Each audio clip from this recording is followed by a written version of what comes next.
Fica Café, el podcast de CREAP España.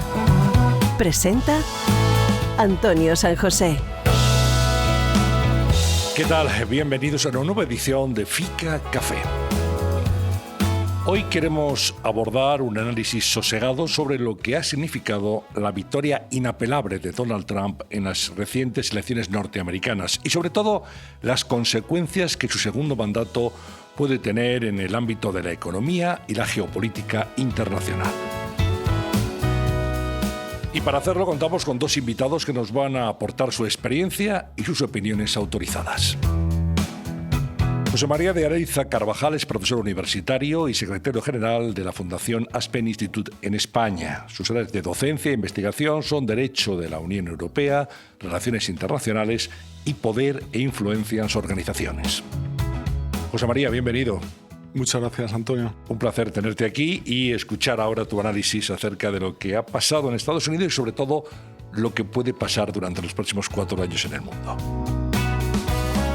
Y también nos acompaña Daniel Fuentes, economista, profesor universitario y director del Departamento de Análisis de CREAP Research. Daniel, bienvenido también. Gracias, Antonio. Ya una presencia habitual en este podcast. Cada 2-3 meses estamos por aquí repasando la actualidad. Porque pasan cosas y en este caso pues ha sido el regreso de Donald Trump a la Casa Blanca. Será el próximo 20 de enero cuando tome posesión, 4 años después de perder el poder. Y os pediría una primera reflexión. José María de Araiza está recién llegado de Estados Unidos y yo le preguntaba antes de empezar este podcast, impresionado o sorprendido por la victoria de Trump, y me decía, no tanto por la victoria, sino por la contundencia de la victoria, ¿no? Eso es lo que más te ha llamado la atención, José María. Así es, yo creo que Donald Trump ha dado con las preguntas que importaban a la mayoría del electorado, la inmigración y la situación económica. Y creo que lo ha hecho con una gran astucia y que probablemente la manera de contestar a esas preguntas desde la Casa Blanca va a empeorar las cosas y va a afectar negativamente sobre todo a los más vulnerables que le han votado, a esa clase trabajadora que ha dejado de ser republicana y se ha pasado a los demócratas. Y yo creo que por parte demócrata tienen la sensación de que sobre todo ellos han perdido las elecciones, que si hace un año Biden hubiese dado un paso atrás y se hubiese hecho unas primarias competitivas, probablemente estaríamos hablando ahora de una victoria demócrata, porque los datos económicos son muy buenos y porque se han dado pasos adelante en esta administración Biden, en este mandato, que va a quedar para siempre oscurecido o incluso puesto en cuestión por el error de haberse presentado, quizá intoxicado por el buen resultado de las elecciones de hace 2 años, de esas elecciones a mitad de camino que le impulsaron a Biden a renegar de su promesa de ser un presidente de único mandato y creer que tenía todavía fuelle para un segundo. Daniel, ¿lo ves así? Sí, creo que lo más sorprendente, si nos hubieran dicho los resultados 24 horas antes, yo creo que más o menos el consenso estaba esperando, primero que tardásemos en conocer los resultados, 24, 48 horas o quizás varios días hasta haber un claro vencedor. Segundo, habríamos esperado un resultado mucho más apretado del que se ha dado. Y yo creo que el escenario que muchos temíamos era que en esa indefinición candidato republicano se proclamase ganador con unos resultados que a lo mejor no estuvieran claros o que impugnase, aunque solo fuera retóricamente, la limpieza del proceso. En eso estábamos todos, ¿no? Y en apenas 12 horas hemos visto que el resultado ha sido claro, ha sido contundente. Dentro de que yo creo que estamos todos de acuerdo que no es el resultado que más deseaba Europa, pues al menos tiene esa virtud, que es claro, y puesto que es claro, con un apoyo transversal, obliga a hacerse preguntas que a lo mejor no estábamos queriendo afrontar, ¿no? de frente. José María hablaba de inmigración, también de la economía, donde luego seguramente tendremos tiempo de profundizar, pero hay paradojas ahí entre la percepción macro y la realidad micro. Y luego, esto que se lleva teorizando ya mucho tiempo, ¿no? de la izquierda Brahman o el progresismo Brahman, ¿no? Este cambio en los grandes consensos, en los grandes bloques sociológicos, por el cual bueno, vamos a decir, el binomio renta y formación educativa, que en las clases más desfavorecidas votaban demócratas, se ha dado la vuelta y ahora votan republicano, mientras que el votante tipo demócrata pues es más bien de nivel, con estudios de nivel medio alto y con rentas medias altas. Bueno, se ha dado, y no es la primera vez, esto José María seguro sabe muchísimo más que yo, pero no es la primera vez que estos grandes consensos electorales se dan la vuelta entre demócratas y republicanos. Sí, no es la primera vez, desde luego. En efecto, hay un problema de fondo y es que los dos partidos se han vuelto disfuncionales. Ya no son partidos de gran tienda, como decía Ronald Reagan, que albergan sensibilidades distintas y las unifican y que están orientados a crear consensos. Son partidos que saben que se van a dar las elecciones en los extremos, en su base, que es una base más radical que el votante medio, ¿no? El Partido Republicano ha mutado, ya no es el partido de Lincoln o de Reagan, es el partido culto de los MAGA, de una base revolucionaria contra el Estado de una manera como no lo hemos visto nunca en Estados Unidos, a pesar de esa vena libertaria desde su fundación, ¿no? Y el Partido Demócrata es una corte de Versalles, nadie se atreve a decir que el rey está desnudo, a cuestionar el que no haya primarias, y luego con una tendencia terrible hacia la arrogancia, ¿no? El pensamiento demócrata piensa que los republicanos deberían ser como ellos. Es la única alternativa que tienen. Y esta arrogancia yo creo que la han pagado muy cara. Tú señalabas, José María, hace un instante que el gran error ha sido el empeño de Joe Biden hace unos meses en ser el candidato de nuevo. Se evidenció en el primer debate televisivo que no estaba en condiciones para aspirar a una hipotética reelección. Hubo que cambiar, en este caso, a Kamala Harris.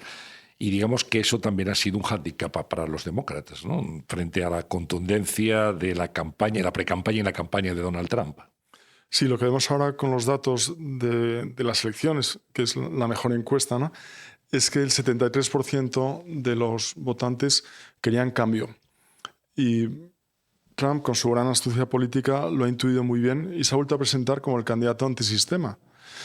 A pesar de que es un billonario de Nueva York dispuesto a bajar los impuestos a las rentas altas y a poner a alguien como Elon Musk a cargo de la reforma de la administración. Esperemos que no sea también ministro de Defensa o de Asuntos Exteriores. Y eso no lo ha sabido hacer bien Harris. Estaba demasiado pegada a la administración Biden, era vicepresidenta, tenía el despacho a unos metros del despacho oval, ha sido además una vicepresidenta gris que no ha brillado. Y es verdad que lo empezó a hacer diciendo que ella era lo nuevo frente a lo viejo, frente tanto a Trump como a Biden, pero ese mensaje no ha calado. Al final era la candidata del establishment y Trump era el candidato del antisistema. Y es lo que los estadounidenses querían. Es muy interesante porque un 25% de las mujeres partidarias de defender sus derechos en el ámbito del aborto han votado por Trump. Y alrededor de un 20% de los estadounidenses que piensan que Trump es un candidato con tendencias autoritarias también lo han elegido. Y una explicación es que Trump ya ha sido presidente y descuentan algunas de las cosas que dice él y que dice su entorno. Yo creo que se equivocan porque el Trump de segunda vuelta sabe lo que quiere, sabe conseguirlo y viene con intenciones, yo creo, mucho peores que en la primera encarnación. ¿Va a ser más duro, crees, que va a ser en este segundo mandato? Sí, él se presenta para vengarse, para hacer cosas muy concretas, tanto en el ámbito doméstico como internacional, y creo que sí que equivocan los que piensan que es un candidato, en el fondo, un hombre de negocios, transaccional, pragmático. Creo que esa es una lectura equivocada. Daniel. Sí, totalmente de acuerdo en la lectura anti-establishment. Lo que resulta más sorprendente es que los demócratas no sacasen conclusiones en su día, porque ya en la primera victoria de Trump contra Hillary Clinton, esta fue la gran conclusión, que Hillary al final se percibió como la candidata del establishment. En aquel momento fue lo que, por lo menos fue la explicación que le dimos a la primera victoria de Trump. Así que insisto en esta idea que quizás la contundencia del resultado, la transversalidad, tanto territorial como por nivel de renta, como por otras variables sociológicas de la victoria de Trump, obligue al campo demócrata a hacer reflexiones que probablemente llevan postergando demasiado tiempo. Trump no se puede volver a presentar. Esto había alguna duda por aquí en algunos medios si se podía o no se podía, tal cual está redactado en la Constitución solo son 2 mandatos, por lo tanto no son 2 consecutivos, son 2. Sean consecutivos o no. Exacto. Esto imprime carácter a un mandato y ya no hay reelección, por lo tanto la voluntad de dejar un legado es probablemente más importante o condiciona más que en un primer mandato, que uno pues, está siempre condicionado por las elecciones que puedan conducirle a su reelección o no.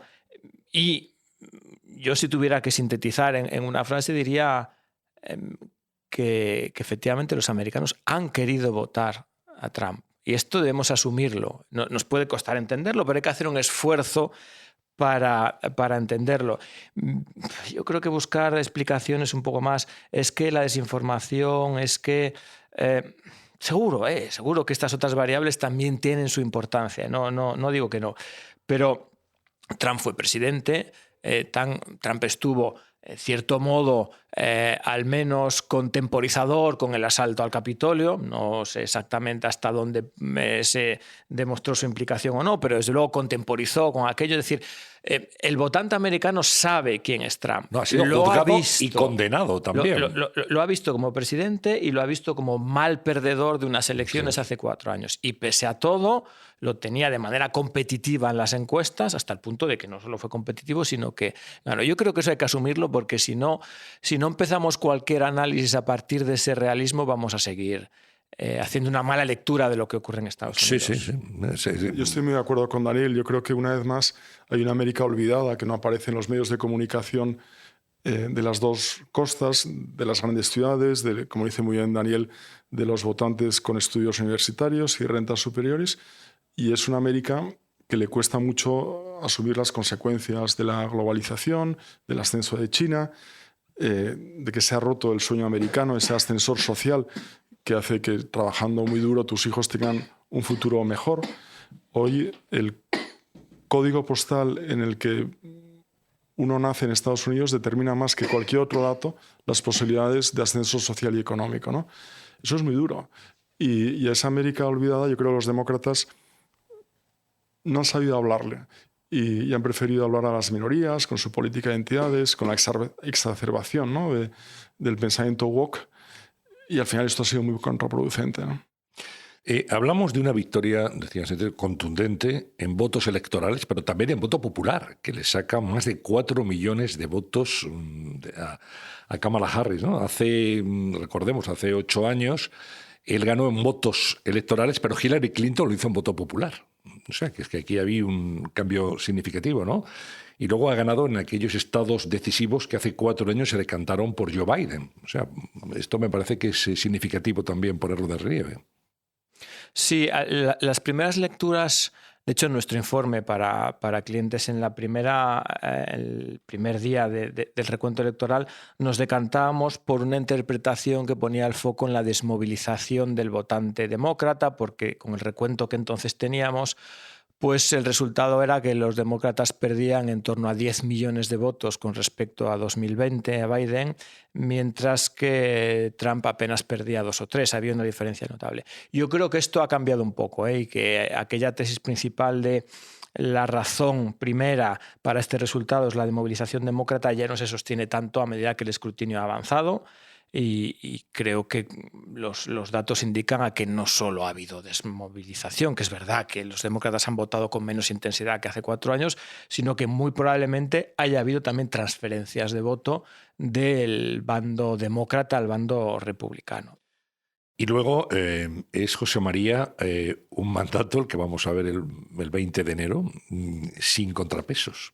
Es decir, es que tiene el Senado y la Cámara de Representantes el Partido Republicano. Es decir, va a ser, porque siempre había unos ciertos contrapesos y, digamos, la acción de gobierno estaba condicionada. Ahora parece que eso no va a ser así. En efecto, pero lo que sí hay que tener en cuenta es que el federalismo en Estados Unidos está muy desarrollado y los estados van a ser, por lo menos los que están controlados por los demócratas, contrapesos. 21 de las 25 ciudades más prósperas de Estados Unidos están gobernadas por demócratas. Hay unos medios de comunicación independientes, muy potentes, hay una sociedad civil muy articulada. Y a mí no me preocupa tanto el futuro de la democracia en Estados Unidos. Yo, por ser muy franco, Me preocupa más el futuro de la democracia fuera de Estados Unidos por este efecto de imitación, esta normalización del trumpismo en muchos sitios, empezando por Europa.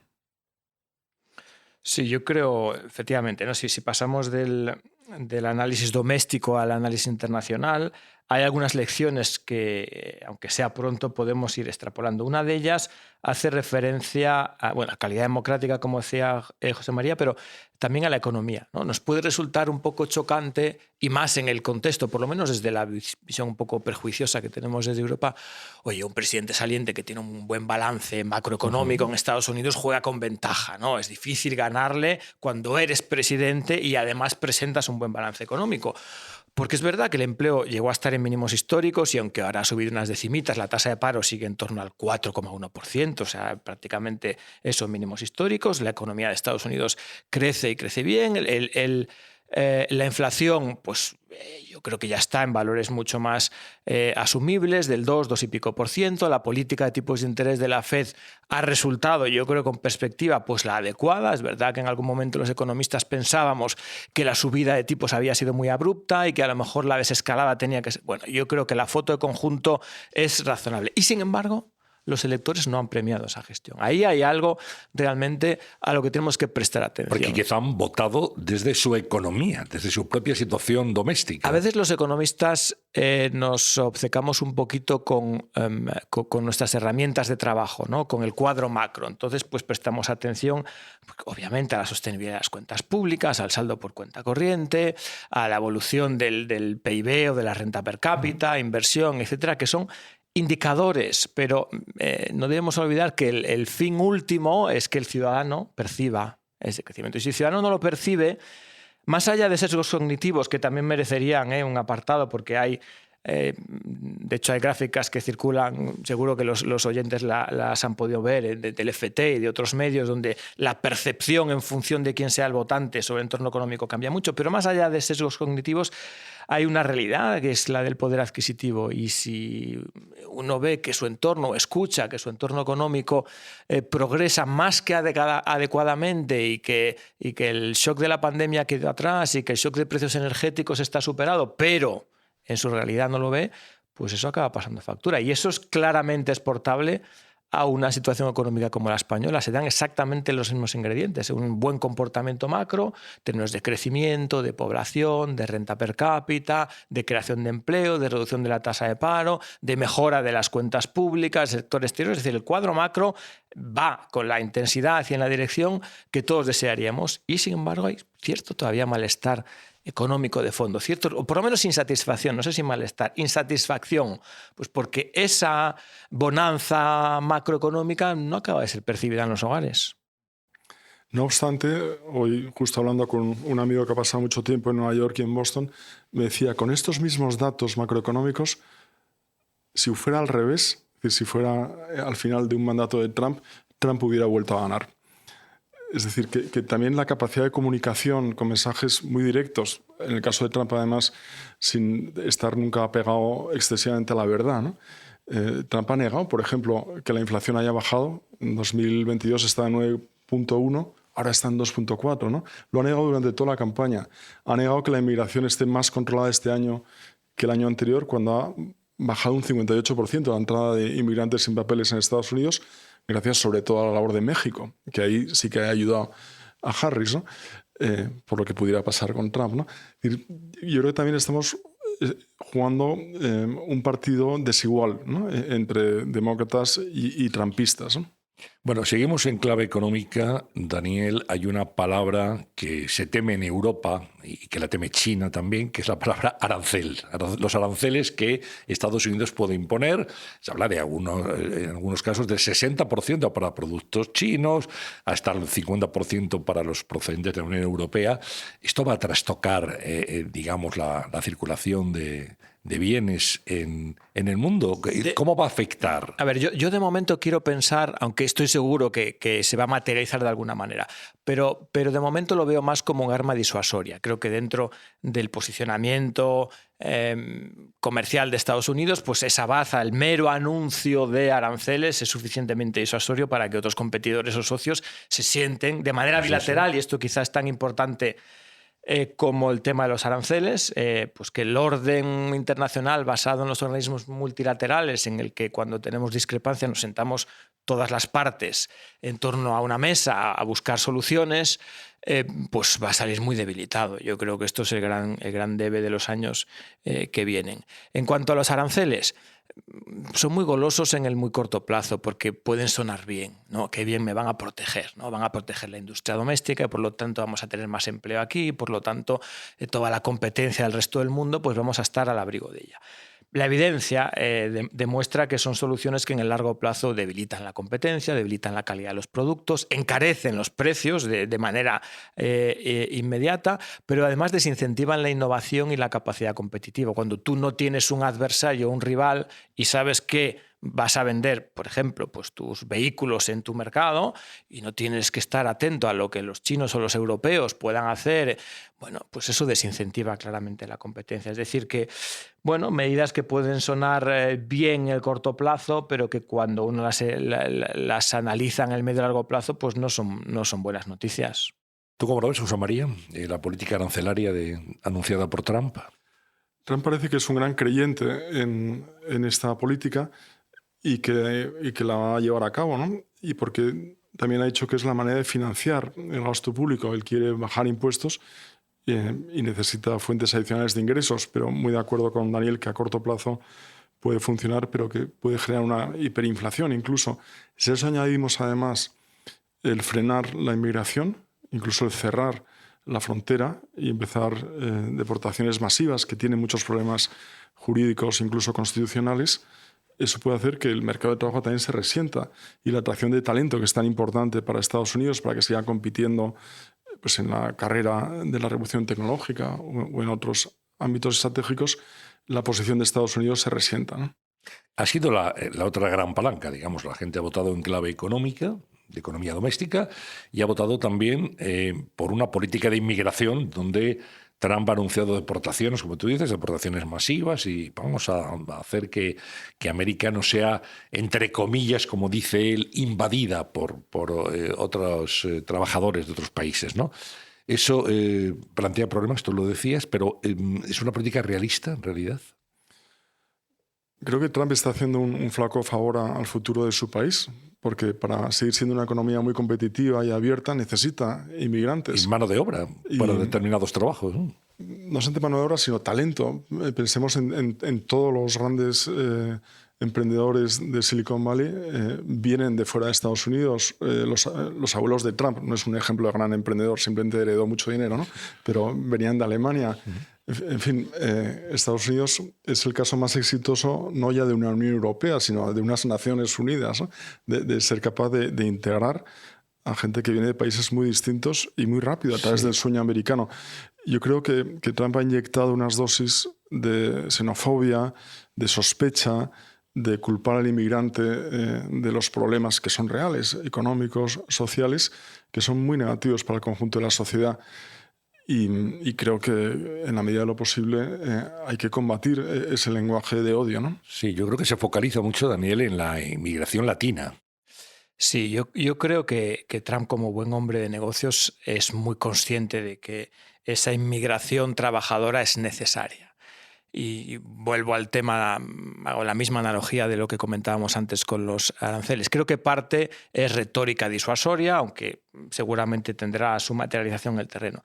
Yo creo que más bien estos discursos de inmigración, empleo, están más dirigidos a crear una especie de subempleo más controlable, más de segundo nivel, probablemente con menores derechos, más, no sé si sumergido o no, pero oye, que estos inmigrantes o este trabajador esté aquí porque nos hacen falta, tenemos que ser competitivos y tal, pero que no den problemas. Que les quede claro que son ciudadanos de segunda categoría. Creo que va más por ahí que por las deportaciones masivas que no son realistas en la escala en la que uno podría imaginarse. Y eso sí va en deterioro pues, de la calidad democrática, del concepto de ciudadano mismo, del Estado de Derecho, etcétera. Creo que también los demócratas han fracasado en no abordar la política de inmigración. Ellos se justifican diciendo que el pacto entre los dos grandes partidos que había en el legislativo lo boicoteó el propio Trump, pero había que haberlo previsto. Y no hemos sabido qué pensaba Harris sobre la inmigración en toda la campaña, salvo una foto que se hizo en la frontera de Arizona, porque ese día tocaba Arizona. Si a eso le sumamos el discurso hipermulticultural del Partido Demócrata exaltando a las minorías por el hecho de serlas, convirtiéndolas en víctimas, fosilizándolas, pues yo creo que para muchos estadounidenses de clase trabajadora a los que les va mal, este discurso que a mí parece terrible, ¿no? de que el inmigrante es el enemigo interno, no solamente enemigo externo, ¿no? En el libreto populista de Trump, pues ha funcionado, ¿no? Es otro de las correas de transmisión a las que aludía antes José María. Bueno, una cosa son los efectos de esta elección en el ámbito doméstico de Estados Unidos y otra cosa es su extrapolación a otros contextos como el europeo, en el que claramente estamos viendo algo parecido. La inmigración es un tema que la izquierda o el progresismo considera perdedor, es un tema en el que se ven débiles, en el que no tienen narrativa argumentaria y que han preferido eludir hasta ahora. Ese tema no se puede eludir más y ese terreno se lo han dejado comer pues, posiciones populistas de derecha o de extrema derecha, y mientras el ámbito progresista de la izquierda no acuda a ese debate con una narrativa realista, sólida, el pronóstico es como mínimo reservado. Bueno, vamos a ver y analizar los efectos de la administración Trump a partir de enero en la política exterior de los Estados Unidos. ¿Qué cabe esperar para Europa, José María? Trump es un aislacionista, ¿no? En la tradición de Washington, Jefferson, el primer Wilson. Esto es un péndulo en la política exterior de Estados Unidos, el repliegue sobre sí misma, ¿no? Y por lo tanto, América primero quiere decir América sola.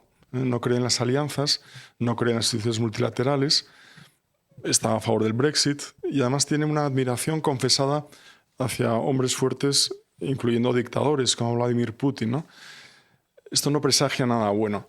Sus asesores principales están ya tejiendo una alianza populista, ¿no? En Iberoamérica, en Europa, con la extrema derecha y por lo tanto yo creo que los europeos podemos sufrir más con este segundo mandato de Trump que los propios estadounidenses. ¿Cómo ves tú la relación transatlántica, Daniel?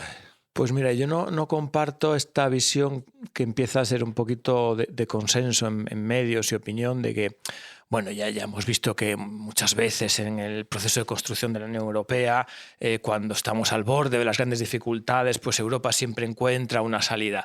Yo este escenario de cuanto peor mejor no lo comparto. Yo creo que tenemos un problema muy serio en Francia, tenemos un problema muy serio en Alemania, Italia, bueno, ahí pues con sus equilibrios va saliendo adelante, el Brexit es una derrota europea en su conjunto, hay demasiadas líneas de fractura a las que se suma la de Estados Unidos. Por lo tanto, yo no comparto esa visión, yo diría un poco naïf de cuanto peor mejor. Me ha parecido, es verdad que es un síntoma, ¿no? Y síntoma de primeros días de reacción rápida, pero primeras declaraciones o sugerencias de von der Leyen, algo así como queriendo transaccionar compras de gas a Estados Unidos a cambio de no poner aranceles, me inquieta mucho, un poco por lo que decía José María de que Trump no solo es que se relacione bien con hombres fuertes, es que tiende a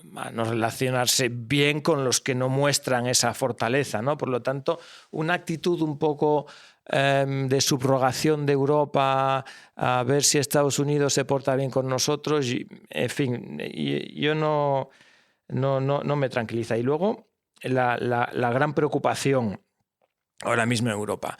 Europa tiene unas necesidades de inversión adicional que todos conocemos y que son adicionales a las que ya teníamos. Tenemos un problema de productividad e innovación que nos hace ser menos competitivos en la economía global. Tenemos un problema de seguridad exterior y de defensa que se agrava con la elección de Trump y veremos cómo evoluciona la OTAN. Tenemos un problema menos necesidad de inversión en la transición energética, por cuestiones de autonomía estratégica también, de lucha contra el cambio climático, envejecimiento de la población, eso son pensiones, dependencia, etc. Eso es adicional a lo que ya había, ¿no? Y además estas necesidades de inversión las tenemos en un momento donde las cuentas públicas están especialmente tensionadas. La sostenibilidad de las cuentas públicas es un problema de primer orden en Francia, pero, hombre, con un diagnóstico un poquito menos desfavorable, también están muy tensionadas en España, no digamos en Italia, la única gran economía que está un poquito al margen de estas tensiones es Alemania, pero con un debate tan intenso como que su propio gobierno acaba de saltar por los aires precisamente por esta cuestión. Y tercer vértice del triángulo decía necesidades de inversión, sostenibilidad de las cuentas públicas y una gobernanza y unas normas fiscales que no están pensadas para este tiempo, ni para ser ágiles, ni para... Entonces, a todo esto se añade Trump. Yo siento no ser optimista, pero creo que nos va a hacer falta un liderazgo político y una claridad de ideas que yo ahora mismo en el panorama político europeo no veo. Yo estoy muy de acuerdo. Yo creo que el mundo que tenemos no es el mundo que la Unión Europea necesita. No estamos preparados para un mundo en el que la seguridad se ha convertido en el imperativo más importante y ya no es la prosperidad global a través de un mundo con organizaciones multilaterales basado en reglas. Es un mundo mucho más desordenado, caótico, de rivalidades y que la llegada de Trump empeora las cosas y yo no veo a la Unión Europea con liderazgo suficiente, con capacidades, ¿no?, para aprovechar esta crisis, como sí lo ha hecho, por ejemplo, con la crisis del euro o de la inmigración descontrolada, incluso frenar el Brexit, hacer frente a la pandemia y a la guerra de Ucrania. Pero no sé si esta sexta crisis en tan poco tiempo la vamos a abordar con igual éxito. Yo creo que hay un problema muy serio y es que todo el ámbito de la seguridad ahora ya es mucho más que la defensa. Incluye la inversión, el comercio, la salud, la tecnología, la energía. Y esa mirada estratégica que necesita Europa y esa financiación, que la explicaba muy bien Daniel, creo que va a ser muy difícil de poner en pie. Estaba pensando en el eje político Estados Unidos-Europa en otros tiempos. O sea, Reagan-Thatcher, por ejemplo, ¿no? Aquello fue una alianza que funcionó. Ahora dices, ¿quién es el aliado en Europa de Reagan? Es Víctor Orbán. Bueno, Orbán es de los pocos adultos en la habitación, ¿no? Sí, de los que se ha alegrado de una manera más viva y más clara públicamente de esta victoria. Que lo ha celebrado con Tokay. 5 plutonios. Por lo menos. Pero justo Orbán es el caballo de Troya, tanto de Trump como de Putin en la Unión Europea. Es un viajero sin billete, ¿no? O sea, lo mejor que hubiera podido pasar con un Brexit más amable es que Hungría hubiera seguido el ejemplo, ¿no? Y sería mucho más fácil llevar a cabo las transformaciones rápidas que necesita la Unión Europea. La Unión Europea no está pensada para reaccionar rápidamente ante las crisis y más en temas tan difíciles como es poner en pie seguridad y defensa, que es una de las áreas en las que la Unión Europea no ha invertido en sus 70 y pico años, ¿no? Sí, vamos. Yo me remito a lo que comentaba antes, además en un contexto en el que pues el eje París-Berlín, que en principio era en torno al cual se generaban los grandes consensos, aunque en algunos casos fuese a regañadientes, sí. Pero bueno, por ahí circulaba la respuesta a estas grandes crisis, pues está extraordinariamente debilitado por razones distintas, pero en ambos países. Yo no sé siquiera si el recién nombrado gobierno en Francia va a tener una longevidad más allá de un año y medio. No tiene capacidades parlamentarias de transformación alguna. Y en Alemania pues todo indica que aunque ya estaban programadas elecciones para el otoño que van a ser viene, anticipadas. Pues en fin, parece que serán inminentes, ¿no? O sea, ya se ha hablado de una moción de censura en diciembre, veremos si se supera o no. En fin, que creo que tanto Francia como Alemania van a estar demasiado pendientes de sus problemas domésticos como para a lo mejor tener esta claridad de visión de hacia dónde debemos ir todos juntos. Hablamos de la relación con Europa. Os preguntaría ahora por la relación con Rusia, ¿no? Hay buena sintonía, la ha habido siempre entre Donald Trump y Vladimir Putin. De hecho, han conversado hace unos días. Y quería preguntaros cómo va a ser esa relación a vuestro juicio, cómo puede ser y cómo va a influir en la invasión de Rusia en Ucrania. Este es un tema crucial para Europa y para nuestra seguridad. Trump ha anunciado varias veces que resolverá en 24 horas la guerra de Ucrania y conseguirá un alto el fuego. La única manera de hacerlo es recompensando a Putin y permitiendo que Rusia se quede con los territorios que ha invadido, incluso con algo más de territorio. Esto llevaría a una partición. Yo creo que la partición, por desgracia, va a ser inevitable, pero sobre todo una partición sin garantías de seguridad por parte de Estados Unidos al gobierno de Kiev. Y eso puede llevar a esa parte de Ucrania a convertirse en un estado fallido, en un estado vasallo, como Bielorrusia II, y a generar una gran inestabilidad en la frontera este de Europa. Pensemos en los Bálticos, en Polonia, en Moldavia, por supuesto, ¿no? Estamos recompensando a un agresor y eso nunca es una buena receta. La OTAN también parece que puede salir debilitada. Trump ha hablado repetidas veces estos años de sacar a Estados Unidos de la OTAN. Esto jurídicamente y políticamente es muy difícil porque requiere una gran mayoría en el Senado. Se ha ocupado Biden de hacer que exista esta cautela, pero no hace falta que Estados Unidos se salga de la OTAN para debilitar mucho su versatilidad, ¿no? su funcionalidad. Basta con reinterpretar las garantías de seguridad bajo el artículo 5 y de empezar a poner presión sobre la inversión en defensa de los Estados miembros de la OTAN. Y esto vamos a ver una OTAN de dos velocidades, ¿no? Los que llegan a la inversión que pide Washington y los que no. Y también vamos a ver una OTAN con menos capacidades, con menos inversión por parte de Estados Unidos, que ahora paga casi el 80% de su presupuesto. En algunos papers de este mundo trumpista se habla de una OTAN solo con bases en Reino Unido, en Alemania y en Turquía. Y lo que está por ver es si esas capacidades se reintegran a Washington o se emplean en el teatro del Indo-Pacífico. El Partido Republicano, en principio, la corriente aislacionista es la que prima, pero hay una corriente también, y yo creo que va a sacar cabeza, de hacer frente a China, de confrontar, de ganar esa competición con la superpotencia en ascenso. ¿Cómo es esa relación con Rusia, Daniel? Pues no solo con Rusia, yo creo que la geopolítica de Trump va a estar basada en el pragmatismo. O sea, no busquemos principios morales democráticos de defensa de valores, eso que siempre es controvertido, porque, en fin, la historia está ahí para leerla y releerla. Pero va a estar basada en el pragmatismo. Entonces, si algo no conviene, pues se buscará la manera más útil y desde este punto de vista, pues Ucrania pasa a ser un eslabón débil, ¿no? Pues porque Ucrania tiene muy poco que aportarle a Desde luego parece Unidos. Que la entrada de Ucrania en la OTAN también se va a dilatar o va a quedar fuera de la hoja de ruta, ¿no? De la Alianza Atlántica, una vez que Trump tome posesión. Así parece, porque supondría una serie de costes enormes para Estados Unidos que tendría que ofrecer garantías de seguridad. Y podría ser una oferta a Putin también.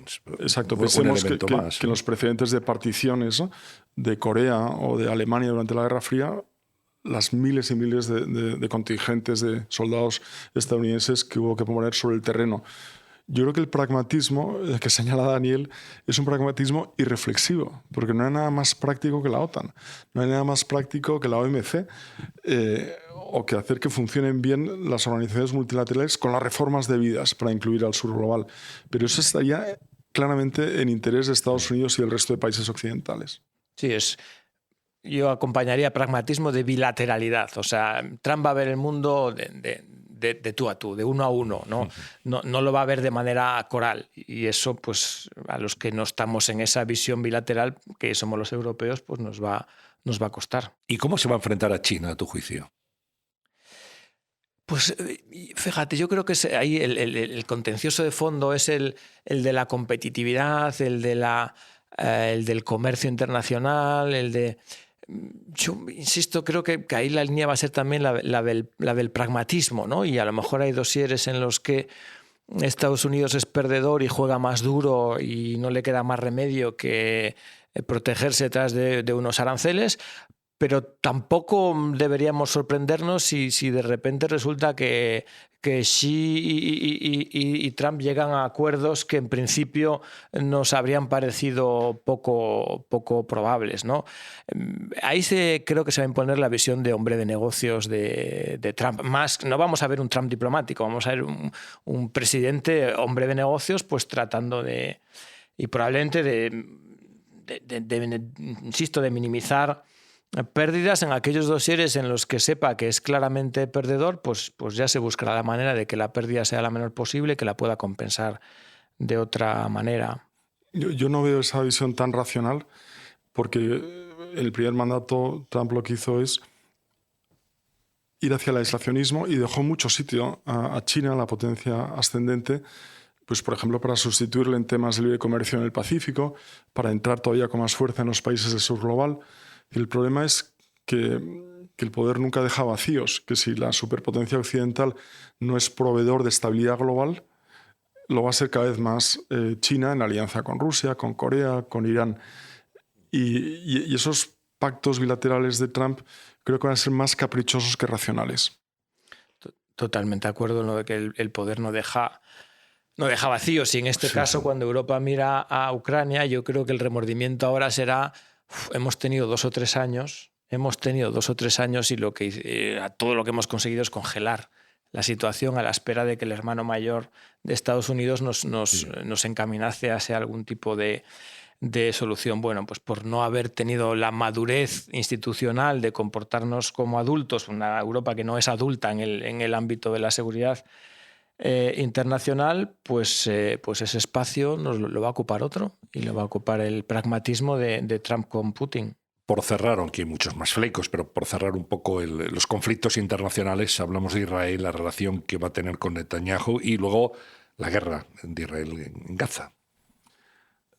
Trump ha anunciado que va a dar todo el apoyo que necesite su amigo Benjamin Netanyahu, ¿no? El Trump de Israel, aunque luego tiene una relación tormentosa periódicamente con él, y le va a permitir este intento de reconstituir Oriente Medio, ¿no? De terminar con las milicias de Hezbollah en el Líbano, de hacer la guerra de Gaza, ya la ha hecho, pero también ponerle punto final de la manera que crea.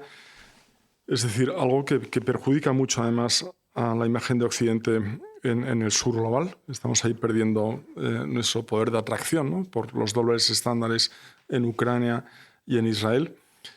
Pero nadie sabe lo que va a surgir de este nuevo Oriente Medio, donde la influencia occidental es mucho menor que antes. A mí no me extrañaría que Trump, por ejemplo, quisiese ganar el Premio Nobel de la Paz. ¿Por qué no, no? Y al final, a través de los acuerdos de Abraham y a través de algún tipo de solución, entre comillas, para Oriente Medio, que yo creo inevitablemente, para que sea una solución de verdad, tiene que pasar por el reconocimiento de un Estado palestino y además hacerlo viable, ¿no? Cosa que a corto plazo no parece posible. Pero yo creo que Trump le va a poder esa vanidad, ¿no? De ser como Obama e intentar ganar un Premio Nobel de la Paz, aunque tampoco lo merezca. Tiene a su favor la insatisfacción que yo creo que ha generado el mandato de Biden precisamente en este conflicto. Uno de los puntos débiles, cuando se puede hacer un balance de los 4 años de gobierno de Biden, uno de los puntos débiles es su política internacional y en concreto en Oriente Próximo. Hasta tal punto que yo creo que Trump, como recién llegado por segunda vez al escenario, yo creo que va a contar, al menos de entrada, con el beneficio de la duda. Oye, Biden ha dejado insatisfechos a todas las partes, ¿no? Así que a ver qué dice el nuevo presidente de Estados Unidos. Bueno, la relación con España os la planteo, si va a cambiar algo con respecto a Joe Biden, si es irrelevante España para Donald Trump, en fin, ¿qué prevés en esto, José María? España no es uno de los países que más pesan en la Unión Europea en política internacional. Lo hemos visto estos años porque las consultas de Biden eran siempre con París, con Londres, con Berlín y con Varsovia, ¿no? Y a veces con Roma. Y España, yo creo que en esta nueva etapa tiene que poner en valor esa relación bilateral, esos acuerdos militares, las bases, y también tiene que ser un socio fiable, serio, en asuntos que importan a Estados Unidos, gobierne quien gobierne, ¿no? Como la situación en Venezuela, otros asuntos en los que España, yo creo que tiene que enderezar su política exterior. Fíjate, yo creo que desde una visión iba a decir muy europea, pero no, muy española, ¿no? Donde el color del partido en el gobierno parece que nos condiciona el diagnóstico que tenemos que hacer y entonces automáticamente vemos unos hilos invisibles que unirían a la izquierda española con los demócratas y a la derecha española con los republicanos. Tal. Esto no es así. Esto no es así. Y el ejemplo más evidente lo hemos tenido estos años. Si escaneamos, hacemos una radiografía de la relación entre la administración Biden y la administración Sánchez, es verdad que al final acabó habiendo un buen entendimiento, pero empezó catastróficamente mal. De manera tormentosa, mal. Por lo tanto, yo no creo que vaya a ser una cuestión de colores políticos, sino de intereses de las partes y de cómo se gestionen. Sí, yo recuerdo que Felipe González siempre habla de lo bien que se llevaba con George Bush, padre, por ejemplo, ¿no? en su primera época en el gobierno. Yo a veces, para explicarlo de una manera muy simplista, cuento que es que Trump es de Luise y Kamala Harris estaba un poquito a la derecha del PP.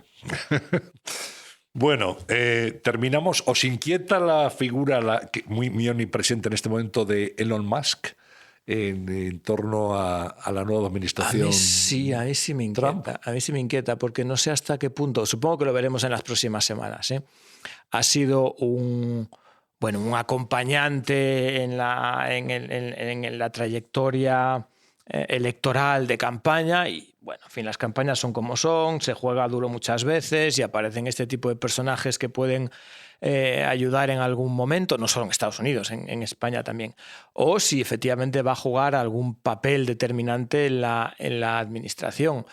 En fin, no sé, veremos en las próximas semanas. Elon Musk es el único más narcisista de todo Estados Unidos todavía que Trump, ¿no? Que ya es decir. Y ha hecho un gran negocio porque ha invertido unos pocos millones para financiar la campaña, también con esta lotería tan extravagante que hacía de $1 millón al día, ¿no? Para premiar al votante de Trump de ese día. Y ha conseguido que suban astronómicamente sus acciones y un acceso privilegiado a la Casa Blanca.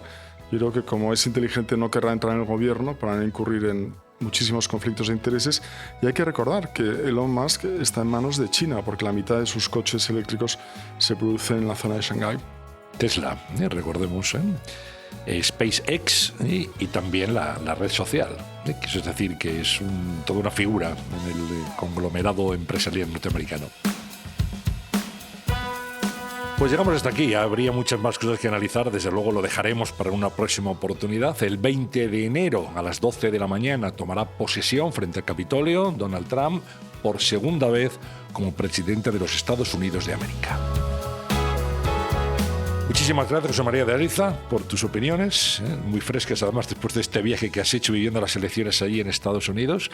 Y hasta una próxima oportunidad. Muchas gracias. Muchas gracias. Gracias también, Daniel Fuentes, por tus análisis, tus reflexiones, siempre interesantes. Y también hasta la próxima. Gracias, Antonio. Y a todos ustedes por su atención al escuchar este podcast, edición especial de Fika Café, Elecciones Norteamericanas. Seguiremos hablando de los temas que interesan en la economía y la geopolítica internacional aquí en CREAP España.